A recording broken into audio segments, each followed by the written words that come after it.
Hey guys, we're out here in a house in O'Fallon. I got a lead for this house that might be a potential rehab for me. I've only rehabbed one house before, so I brought along a pro, Sam here. He's gonna help me kind of put together a budget and see what things I really need to look at and pay attention to.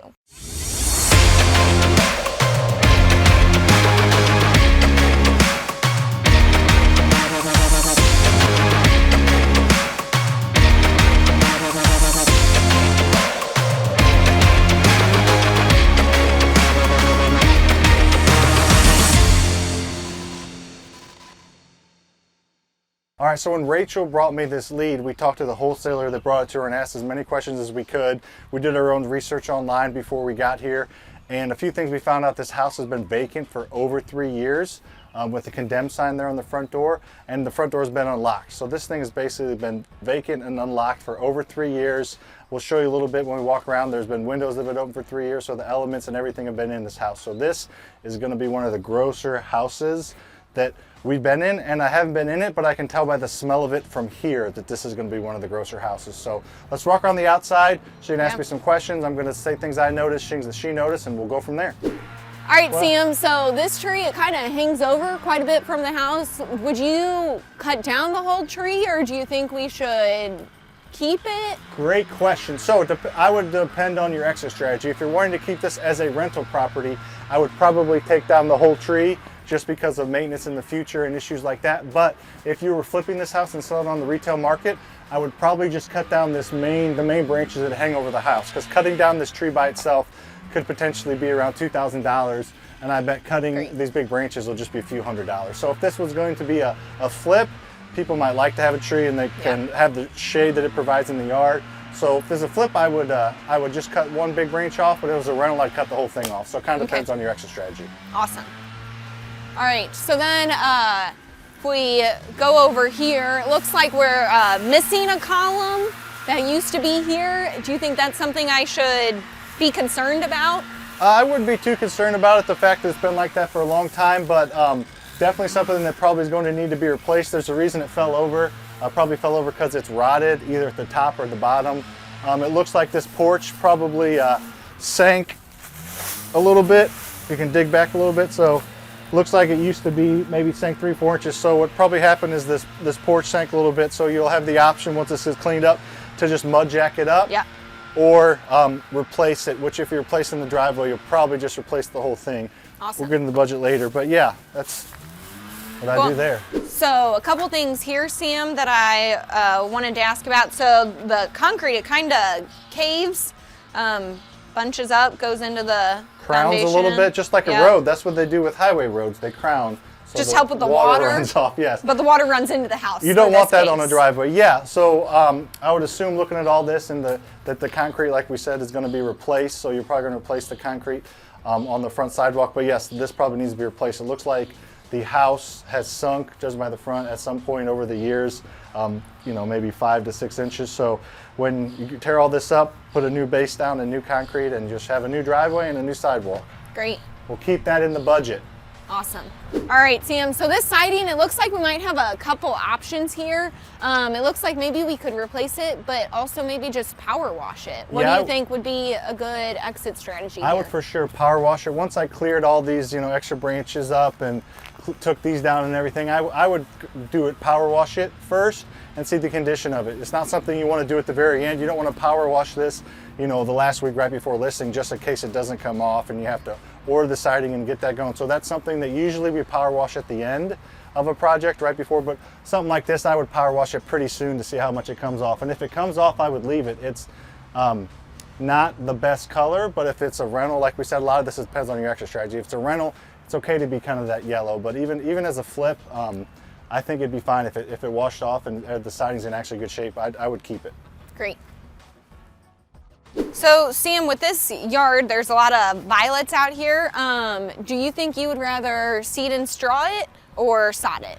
I would definitely probably seed and straw the backyard for sure, just because it's not as big of a deal looking at that from the street, and it's springtime, so you don't really have to do a whole lot. Should get plenty of rain, so you don't have to water it as often. So I would definitely seed and straw back here. The front yard, It's kind of whatever you want. It kind of could go either way. I could see wanting to sod it, costs a little bit extra money, but to get that great curb appeal. But if this is a longer project, which this is not going to be a few week rehab, if it's a 2-3 month rehab, then you do have time to grow new grass. So you don't want it to show it with seed and straw everywhere. But I would probably seed and straw because the grass will be in by the time you end up dualisting, because this is probably a 2-3, maybe 4 month rehab. So I would try to seed and straw it for sure. Makes sense. So Sam, what do you think you would do with this here? I would probably end up keeping it as a yard decoration? Keeping it as a yard decoration. I think some people might think it's kind of cool, especially like I said, keep going back on it, but before you rehab a property, you probably need to know at least your number one exit strategy, what you want to do with it. It's nice to be able to have multiple exit strategies when you purchase, but I would want to go into something like this knowing if I was going to rent it or flip it. And like I said, again, if I was flipping this and selling this, I would probably keep it. But I don't really know that there's a right or wrong answer on this. Who knows what's right underneath this if you do cut it, so I'd probably keep it. So Sam, now that we see that some siding is missing and even some soffit, that's the word, I'm new, what would you do? Do you think you'd still keep the siding? I probably would try. If it's in good shape again, I'd probably try to get that one piece. You could get, if it cleans up really, really nicely, you could probably get a pretty close match, and it's just that one, like a 10-foot strip. And then the soffit doesn't have to exactly match. You could go brown if you're doing the brown, gutters and brown fascia, or you could kind of try and match it. So I would still try to salvage the siding if possible. Just that one strip doesn't change my mind. If it was half the house, I probably would, but you got a doozy of a house here, Rach. Thank you. All right, so we're gonna head on in. First moment of truth. Hold on, it says danger, keep out. We're rule breakers, Sam. We are. July of 2019, it's been condemned, so head on in. It's your house, you going first. Hold your breath, everyone. That's not too bad. That's not bad? No, not what I was expecting. It's kind of cool in here. Let's heads up. All right, so this house is a this mess. how you thought it was gonna be? It's actually not as bad from the smell coming outside. I had seen some pictures before.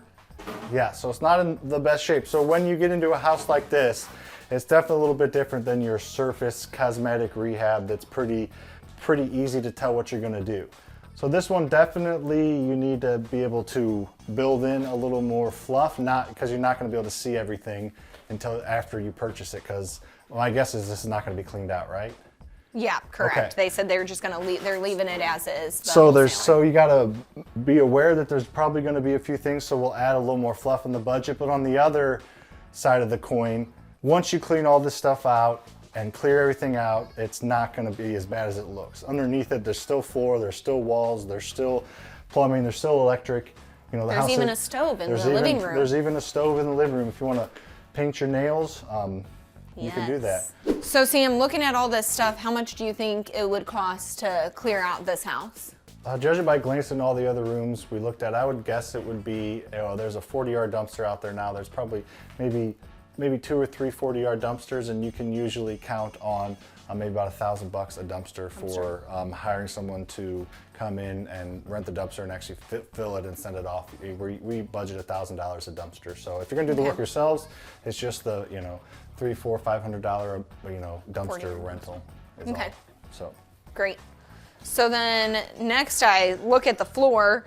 It looks like we got some hardwoods under here, which normally people love, and I love hardwoods because you just refinish them. I'm curious though, would you still keep these hardwoods even though because it seems like the weather has touched them a bit? Yes, just a tad. I usually am a proponent of keeping hardwood, but something like this, we'd make the final call once it was cleaned out completely. But I would probably end up going over top of it with a luxury type vinyl, because I'm a big proponent of one floor throughout a whole house. So here, there's hardwood in the living area and in the hallways. The kitchen does not have hardwood in it. So if we finish this, we'd have to put tile or something there, which is okay. But I like the idea of one floor throughout. So there's not hardwood over here. So I would clean everything out, make the final call after we looked, but I would probably just do a luxury vinyl plank throughout the whole house. So since it's kind of up in the air a little bit, but assuming we would do vinyl plank, what would you budget for that? So the vinyl plank, how we do it depends on exactly what product we get, but it's between $4 and $5 a square foot installed. Okay. So it's usually a little over $2 a square foot for the material and around $2 a square foot for install. So we would just do the math and however many square footage is, times it by 4 to be safe, and that'd be our flooring number. But we'll get into the budget here in a little bit. Good question, Rachel. All right, let's go in the kitchen. I think this is the kitchen. I think so. The stove's not in. Oh, there's two stoves. There's 2 stoves. There's Great quality selling features. All right, Sam, so this kitchen looks like it's a total gut, total rehab. It seems like I'd want to open up this wall too, because this kitchen's pretty small the way it is. What do you think about that? What would you do actually in this kitchen? Well, actually, I think I'd leave it exactly as it is. I'm kidding. I can only use that joke so many times during this shoot. But yes, you're right. It's a complete gut. I would open up what I can. We would have to have somebody with a little bit of structure expertise come in, but it appears to me like this is not a load-bearing wall, considering as Yates paints over, you can see that there's no beam across over there. So I don't know if the whole thing can come out or part of it, but I would definitely try to open it up. And then, yeah, this is a complete, when you're throwing away all the other stuff, toss all the cabinets, toss everything else, and just start with a blank slate over here. A kitchen this size for our area here in the Midwest in St. Louis, this is actually a pretty small kitchen. It's not super big, so I would budget like $7,000, $8,000 for a kitchen like this. Everything be brand new. On a little bit, those little bit bigger kitchens with more counter space and more cabinets is 10 grand, and then like a quick rental kitchen where we're just kind of replacing a few things is 5. So this kind of falls in the middle to me. So I would budget $7,000 or $8,000 for this kitchen. It'd be new appliances, new countertops, new cabinets, new everything. Great. So see, I'm looking at this bathroom. I don't really want to go in there. It's a little nasty. It is a little nasty. Right. But I'm gonna say it's a total gut too. I would agree with that, 100%. It's a total gut. A bathroom like this, totally gutted, is between $3,000 and $4,000. And Rachel's pointing to the attic, so I would assume there's animals in the attic. Alrighty, so as we're kind of spanning through the house and going through the rooms in the basement, it's a little bit dark. There is no power in this house, so we'll do the best we can for giving you guys a good visual as to what the rooms look like, the fact that's a little dark. If you could smell through the camera, I think you'd get an even better idea of what's going on in here. So, all right, so what do you think we should do with these windows? I would replace them, as most of the things in this house, they're not in horrible shape. They look like they probably operate. I'm not going to touch them, but they look like they've been scratched a little bit. You can see some water damage on here and potentially a dog or maybe a raccoon. Somebody was scratching at it at some point. So I would just replace all the windows. In a usual window like this, just a normal standard window, here is $300 to $400 to replace. So just kind of, it's pretty simple to just count the windows and multiply them by 300 or 400, or I guess if you get more expensive windows, maybe a little bit more than that. But that's a pretty simple thing to calculate. All right, let's go down stairs. It's a split level house. See what we got. Ooh. Got some water in here, Sam. What's your first clue? The smell and the water on the ground. And the fact that there was either a. Yeah, I think the hole in the ceiling might be a good case of some water in here. Yeah, it looks like water's probably gotten here several different ways. Yep. Well, Sam, it's kind of a mess down here. It is, to no one's surprise.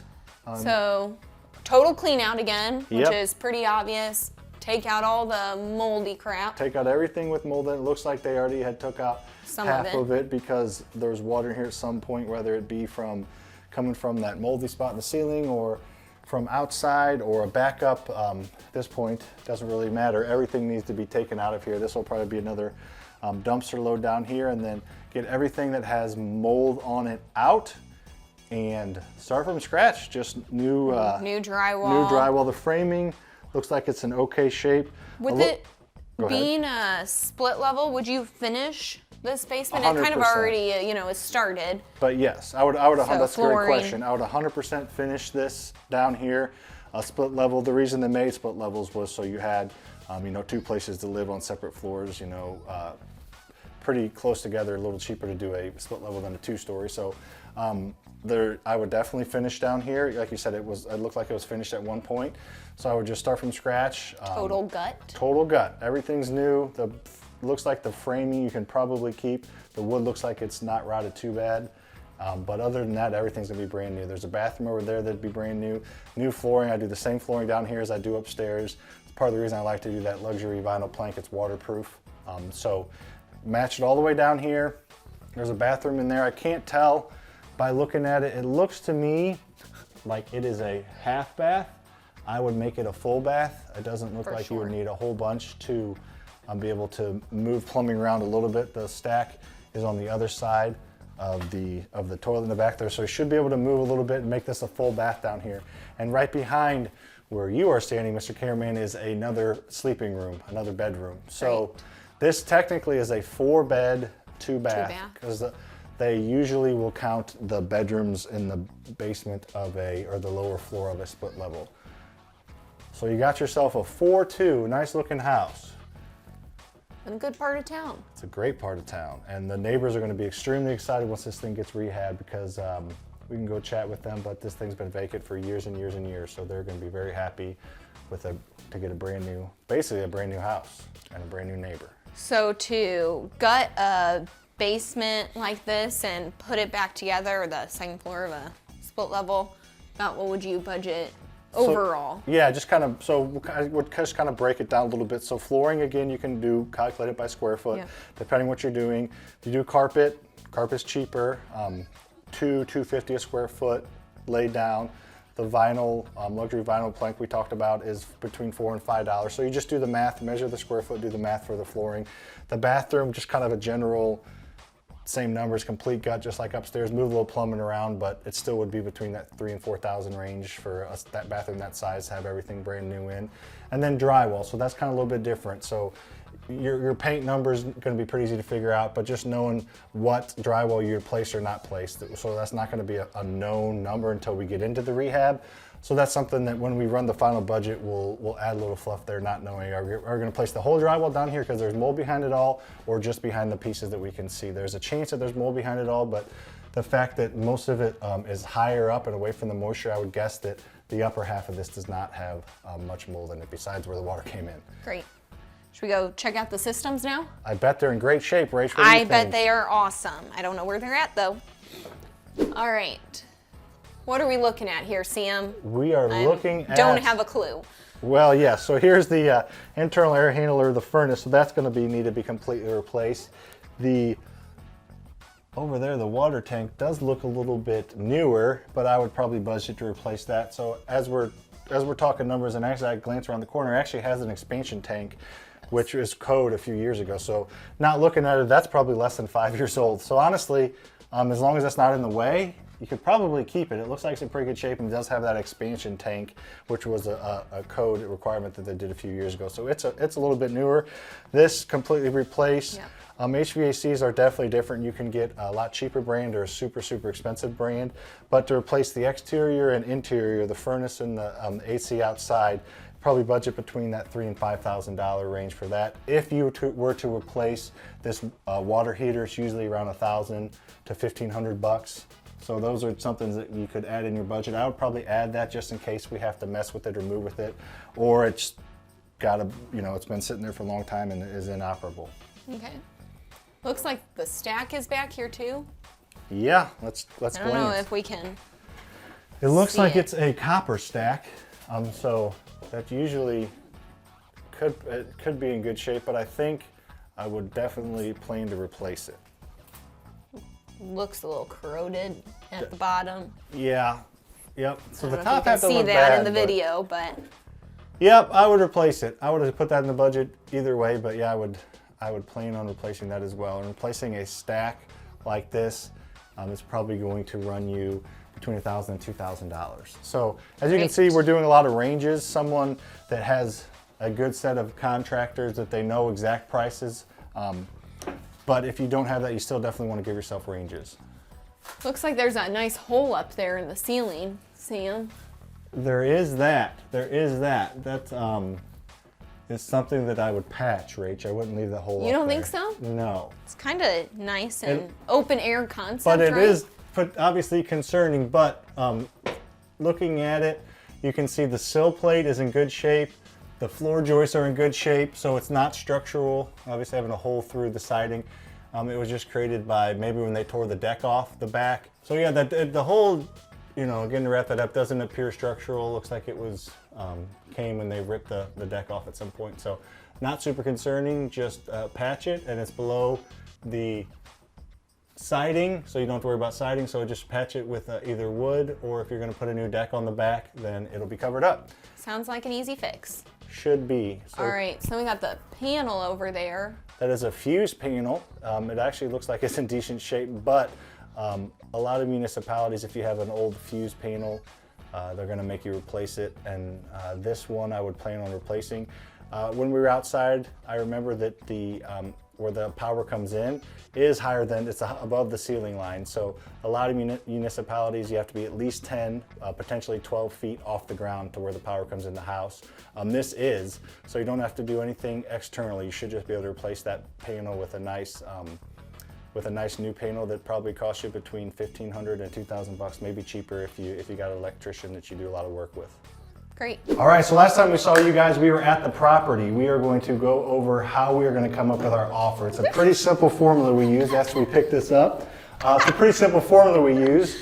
Rachel, I am not standing on a chair. Rachel is just this much shorter than me. I don't know if you guys caught us next to each other in the house, but this is how short she is. So if she needs help writing, I'm going to let her do it though. Thanks. So we are going to go over the formula now and go over what all this means for you. So first thing we started with is ARV. What does that stand for? After repair value. She knows that. So after repair value, so we have to guess, or not guess, we have to go through and find out what the property is worth after it's fixed up.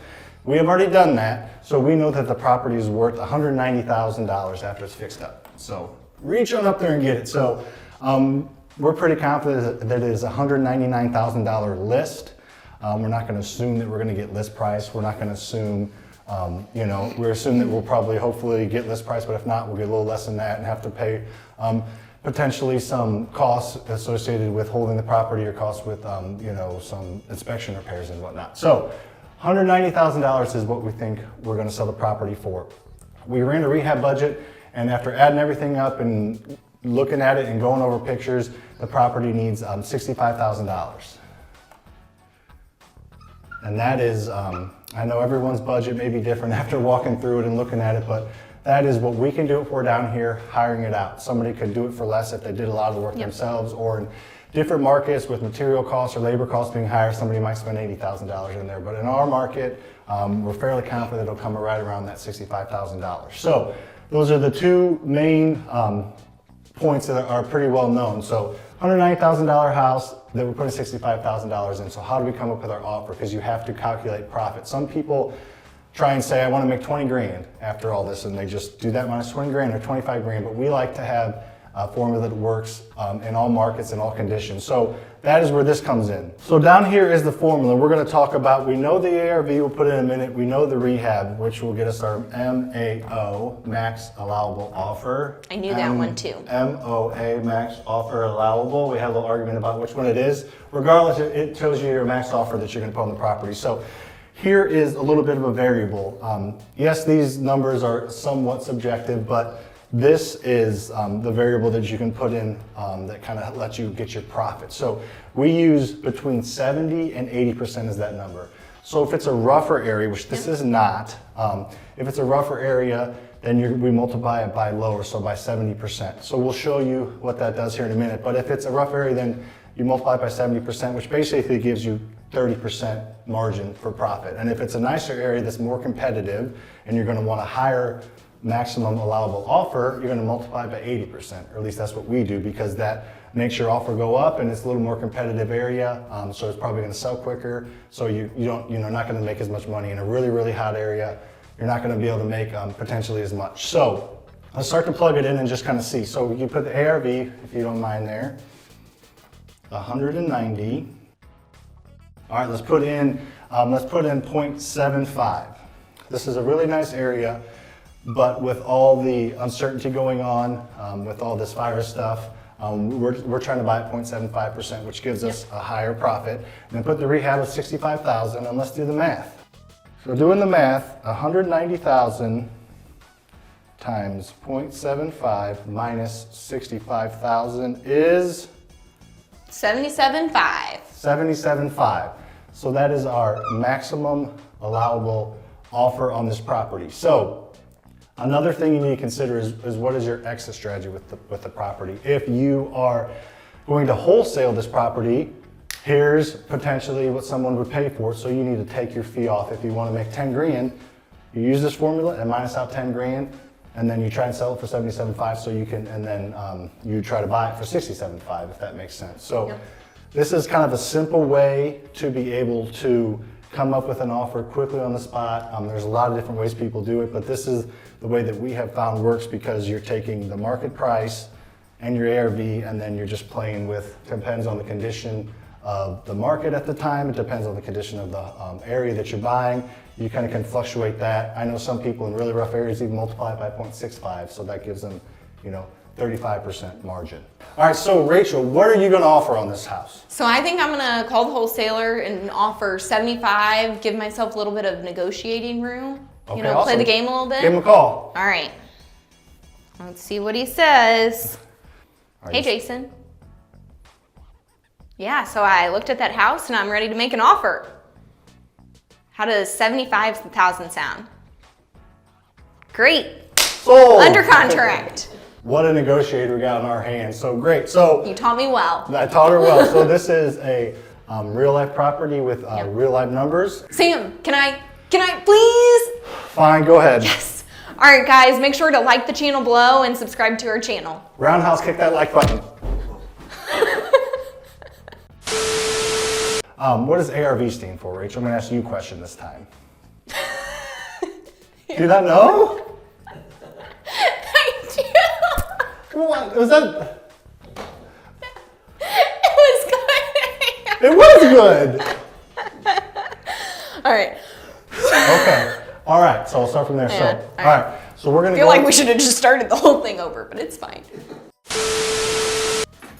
This is exciting. Rachel, we're on a time Sorry. crunch. Focused.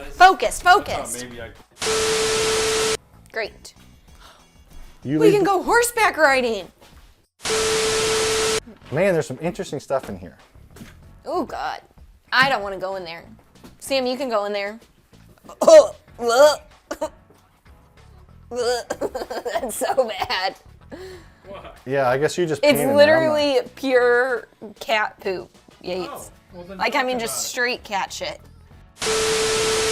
So, Sam, I don't really want to walk in there in this bathroom, but it looks. Was there a noise you heard? Yeah. Did you not hear that? He's a raccoon or something. No, but really. There's a little. Look at the bunny, Yates. Look at the little bunny. Oh, The baby bunny. Think I can catch him? the little baby. No. Don't touch it. The mama won't find it. That's not real. Help fertilize. Good thing there's just weeds here. Yeah, there's no grass to cut here. Nope. Makes it easy. Hey guys, so I got a lead on this house here in O'Fallon. Should I say where we're at? Does it matter? Yeah. All right. Start over. Oh yeah, be good. That's this is good. good. She's gonna crush it, but there's gonna be bloopers.